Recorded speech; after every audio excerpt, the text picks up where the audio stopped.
Já, ég ætla að byrja að kynna hérna síðuna mína. Ég setti auglýsingu á íslenski skákmenn á Facebook daginn.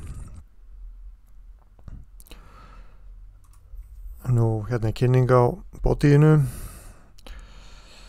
og þetta er sem sagt sigurlegur, opin sigurlegur þegar hvítur leikur E4, C5 ritar F3 og leikur svo D4 í þriðaleik og tekur bara slaginn í mainline í öllum afbrigðum.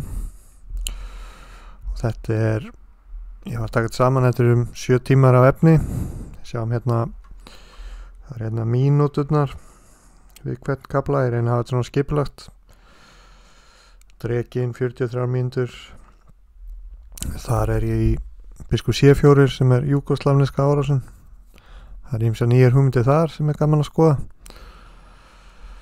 Nú, svo bara eitthvað fólk á start ef það er búið að kaupa áskrift. Þetta verði á sig 5.000 krónur vídeóin, en ég er líka með auka option 7 og 5 fyrir þá sem vilja fá þetta allt í PGN formi. Og ég ætla aðeins að útskýra hvað felst í því.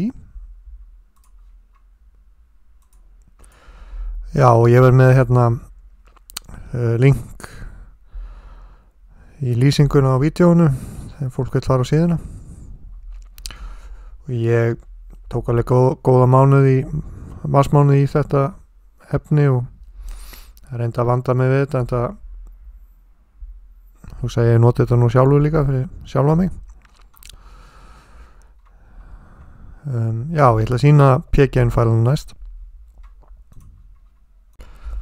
Já, þeir sem kaupa líka PGN-fælana fá að senda póst frá mér með fælunum bara í viðhengi, og það er mjög auðvelt að opna þetta í Chessbase, og ef fólk á ekki Chessbase þá er hægt að googla Chessbase Reader og hægt að downloada honum frýtt, og það með það held að geta alltaf farið yfir þetta út kannski í skákmóti eða eitthvað og veist að einhver anstæðingur teflir eitthvað ákveðið afbrigð, til dæmis já, hvað ég segjum að tefli dregan, þá bara smellir maður á dregan, og hér er þetta allt útskýrt gaumgæfilega sem er á vídeónum. Leikjaræðir, segjum þetta er C6, svo er hérna útskýrt hvers vegna einhverju leikir eru slæmir og svo framvegis, og sjáum að þetta er allt hérna á íslensku. Biskup C4, hérna er farið líka aðeins yfir gömlaða breiðinni, svo þetta er D7 og svo þá er ekki A5 með þetta mikilvægur option sem svartur á. Og hérna er Svesnikov, það er til dæmis, það er með sér rittari B8 og sér rittari E7, við sjáum hérna. Svona, svo þetta sé mjög skýrt allt saman, og já, og ég myndi segja að þetta sé mjög vandað efni sko, að mínum mati, og mjög gaman eiga svona tilbúið og mjög praktist, flýtir fyrir skákmönnum að fara yfir eitthvað að rifja upp.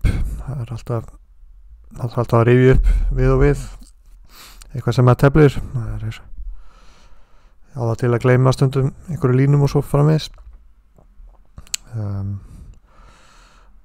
Já, þetta er sem sagt sikilega vörnin, hérna, sjá þetta. Svo er ég með hérna smá aukaefni líka eins og sem ég tók fyrir á YouTube hérna. Það var ekki F3 til dæmis Svesnikov. Ég bæti því bara með frýtt auðvitað, sem er svona athyglisverð lína. Ég hugsa mér að þegar ég mun taka fyrir næstu byrjanir að hafa svona smá aukaefni úr YouTube-vídeónu með.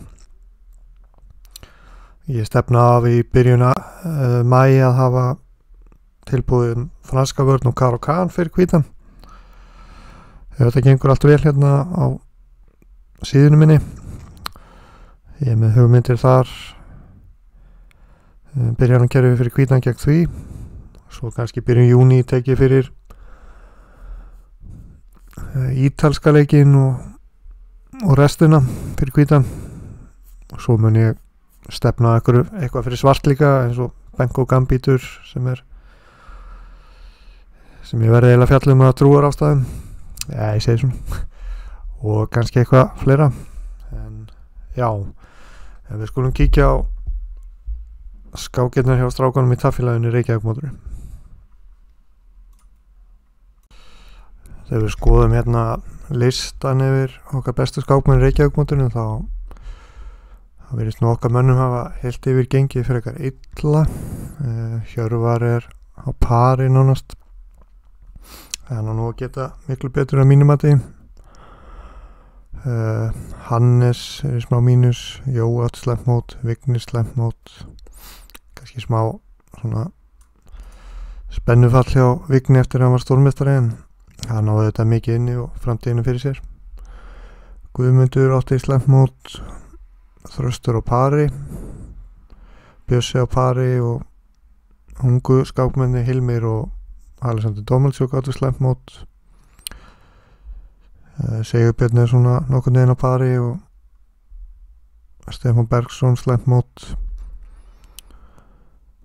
En Bárður Örn og Oliver May áttu fínt mót og Bárður vann hérna Gajewski Íslandsvinnin og Oliver rúllaði upp Jóhanni Hjartarsinni sem eftirminnileg skák og ég ætla að taka þær fyrir núna. En það er eitthvað ládeiða yfir þessum lista finnst mér. Sjálfur ég nú mikið talsmaður þess að flokkaskipta mótinu. Það meiri stemning persónulega finnst mér það. En ég ætla ekki að taka þá umræðu svo sem meira, en við skulum fara yfir þessar tvær skákir hjá strákunum í taffélaginu. Já, fyrsta skákin Bárður gegn Gajewski. Við skulum kíkja á hana.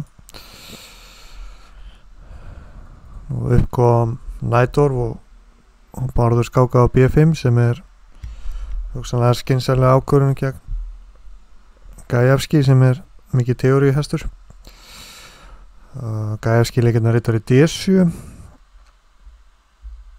sem nú ágætisleikur þannig séð og hér leikur Bárður fjórða algengasta leiknum A4. Það spurning hvort að Gajewski hafi ekki alveg vita hvernig átti bregðast við A4. Við skulum kíkja á það, ritari C3, þetta alltaf eðlilegt, G6 A5, svart hvítur eigur rýmið á drottningaveng og tekur BSS reitin. Þetta verður allt saman sést áður.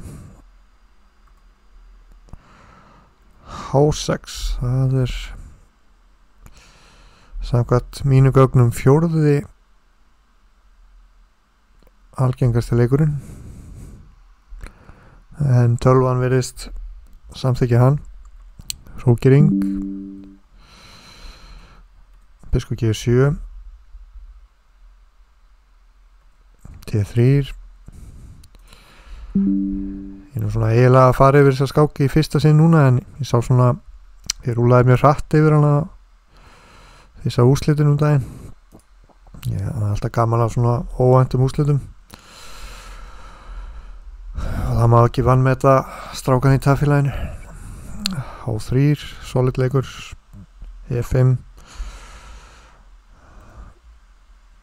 Kannski var E5 strategísk mistök, það spurning. En hvítur nú með ágætt stöðu sko, hann getur hugsanlega að fara biskupin held ég á F4 og haft hann hérna á skálínni. Hann kannski ekki vilja það, en nú fer þetta minna svolítið á eitthvað skona spænskan leik. P á A5 mjög sterkt sýnist mér og hvítur örugglega með betri stöðu hérna. Biskop D2 og biskop E3 kom líka til greina. Hugsanlega með dronning D2 og svo reyna einhverja svona B4 leiki sýnist mér. Við skulum skoða skákina. Ritari B8 opnað fyrir biskupin á C8 og og ég ætla að fara með rittarinn á C6, rittari D5. Ég er nokkuð ánægður með þennan leik, fer beint í hóluna og nú sjáum við að biskupinn á D2 er góður hérna að valda B4 réttin. Þetta er nokkuð sniðut og drap á D5, rittari C6, svona B1. Þetta er mjög mentað sko. Undirbýr B4 og kongur H7, B4 er hrifin af þessu. Hvítur með frumkvæð og þá varum aðeins að setja smá kraft í tafnmörskuna til þess að halda því. Eini counterinn hjá svörtum hér er hann á einhvers konar kóngsindvíski sókn á kóngsvæng eins og F5, F4, G5. Hann leikur F5, þetta er D2 góður leikur, F3. Hvítur þarf að hafa þarna einhverja varnir og hérna leikar rittari D4.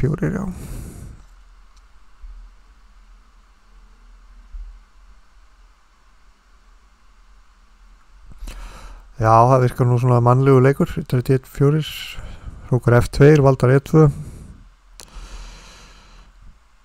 Það er biskup F6, hann vil fara með biskupin á H4. C3, góð leikur, rittari B5, rittari C4. Við sjáum að DSS og B6 punkturinn eru veikleikar hjá svörtum og þannig að þetta er vel telt hjá Bárði. Biskup H4, hrókur D2. Hvítur er einfallega með bara tölvöld betri stöðu sko. Nú, hann leikur hann F6, ég er nú aðeins að spá. Þetta er hann G5, það er kannski ekki neitt bara. Nei, tölvan vill bara drepa á DSS og pluss 3 á hvítan. Ég held kannski að væri eitthvað hérna á H3 en við sjáum að hrókurinn á D2 valdar allt. Trónika F6, rittari B6.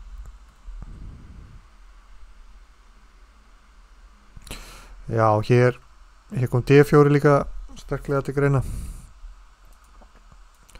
Skulum aðeins skoða. Ég bara spá hvað gerist hér. Það er dreipið á D6. Já, hvítur með yfirbara stöðu. D4 var líklega bestur en hann lék rittari B6 sem er næst bestur. Hrókur B8, drónu B3. Það er svona mannlegu leikur. D4 kom aftur til greina. Biskup G3.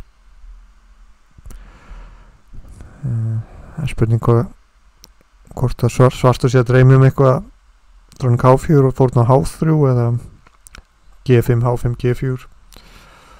Hrókur D1. Hvítur að fara undirbúa D4.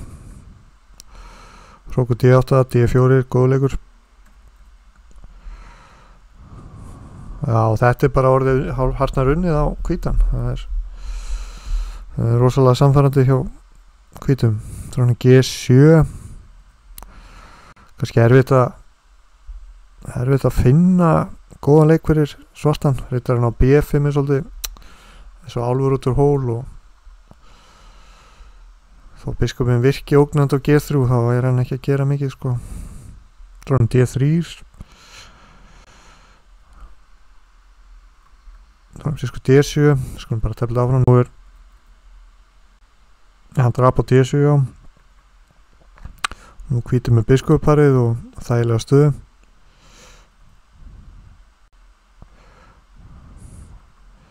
Hrókur D2 tekur opni línuna.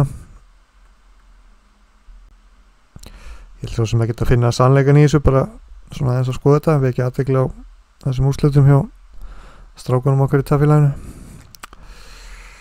Biskup E4, það eru opna línur og biskupin eiga borðið eins og Helgi ásaði einhvern tímann. Trónu G7.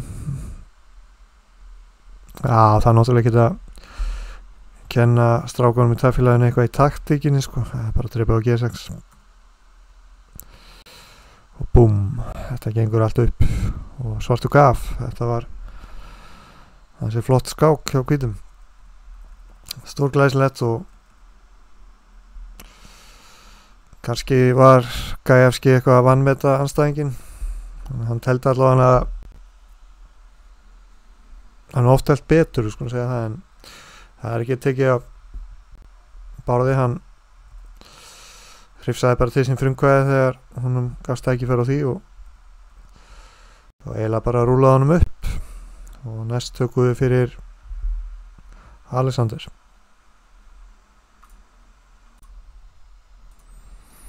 Já, Alexander var með hvítt á móti Jóhanni Hjartarsyni, þetta var í veitum nú við hvað umferð var þetta, ég held þetta að verið 7. fyrir örgulega, ég er nú ekki með það hérna,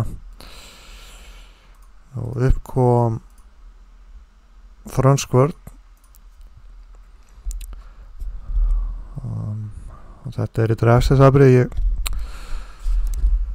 Jóhann tefli nú allt sko, ég veit ekki alveg hvort hann var teltur í drefses mikið áður, ég man nú ekki eftir því.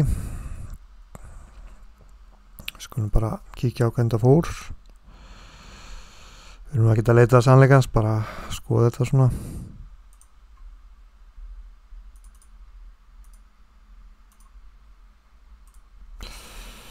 Já, biskup E3, þetta er allt saman þekkt. A6, það er næst algengasti leikurinn, hrókering er algengast. DXC5, það er gott plan í þessu.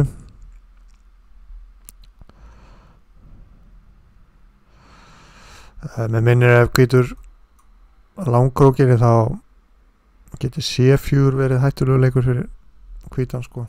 Svartur er fljótur að koma hérna. Það er þess vegna drepur hvítur ofta á C5.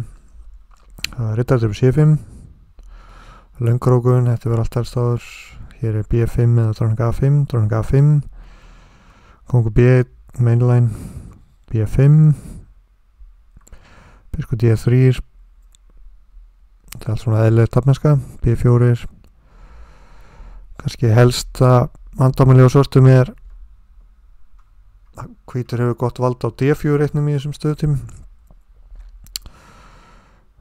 rókering,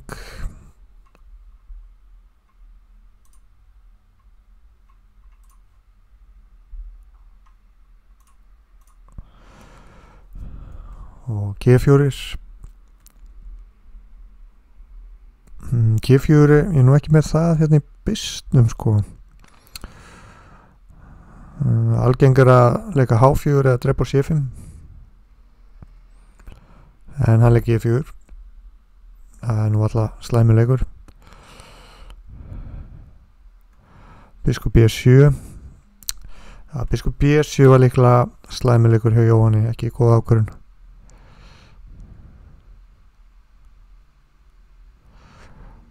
Svartu þarf þetta alltaf að íhuga ykkur og svona B3 möguleika svona stöðutípum. Það er spurning hvað er að gerast sko, ef hann drepur hér þá kemur þetta B4 og hótar A2. Já, þetta lítur nú vel út á svartan sko, en hvítur á náttúrulega dróning drepur A5, B3 C2 og hvítur er vissulega með gott vald á D4 reitnum, en svartur er með opna B-línu, þannig að þetta er allavega, ég veist að þetta hefur verið skárra sko, það er allavega drottningarna að fara á borðinu, en já, biskup, já, B4 var líklega best.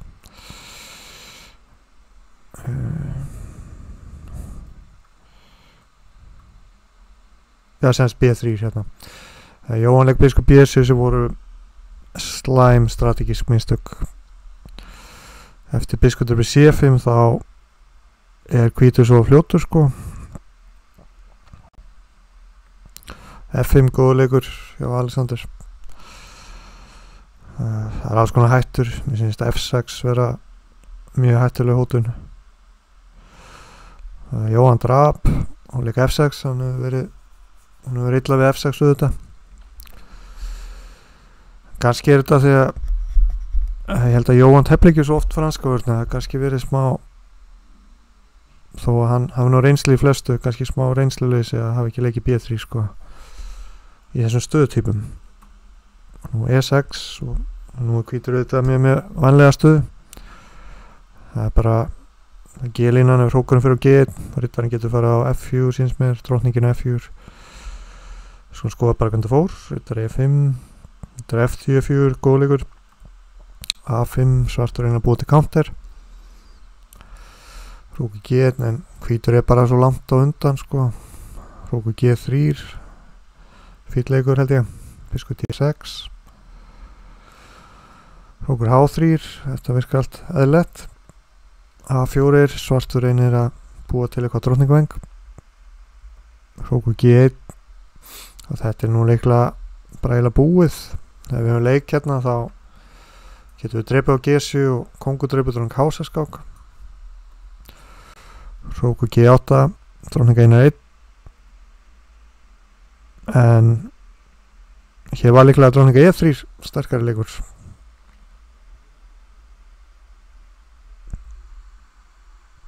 Þá hóttum við hrókur H7, kongudreipur og drottning H3 mát. Og samkvæmt tölvunni svartur mát í 14 leikjum. En drottning E1 ætti nú að vera ansið vænlegt líka. Já, það alveg góð leikur líka. H6, við hóttum að dreipa H7, mát á H4. Drottning D2, hóttum að dreipa H6. Biskup F8, búm. Þetta mjög góð leikur, loka hnykkur. Það má náttúrulega ekki dreipa með biskup, þá það mát hérna.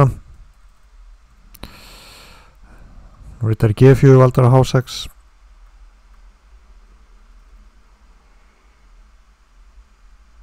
Já, þetta náttúrulega búið bara. Hann gat til dæmis bara dreipið á B7 ef hann vilja sko, bara kall yfir. En hann draf á G8 og hrókur G3 alveg á gott svo sem H4, H3 bara hvítur þarf ekkert að stressa sig, það bara í kallinn.